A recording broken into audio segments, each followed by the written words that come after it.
Hello friends, जय Jagannath. Welcome करुछु गोटे mini blog को। आज आम दर्शन करने सकाळु पहुँचलु महादेव मंदिर में। आम मंदिर में पहुँची सारा पर चिकी मामा मंदिर को आसी बहुत खुशी हो गला। सकाळु सकाळु मंदिर आसबार कारण हेउची आज आमर 3rd मैरेज एनिवर्सरी। से आम सकाळु आसी मंदिर में भगवान आशीर्वाद नापी पहुँची जाइलु।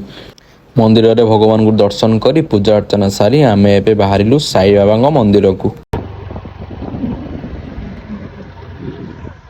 आमे एबे पहुंची सारिछु साई बाबा मंदिर रे। चलंतु भीतर जाई बाबा को दर्शन करिबा।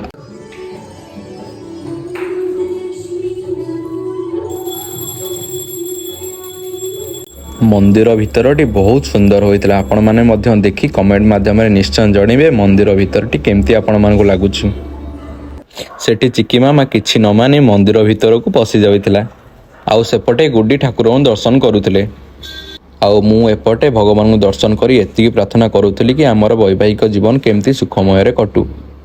दर्शन सरला परे आमे एबे घर को आसी पहुँच। ये होउछन आमर घरर ठाकुर।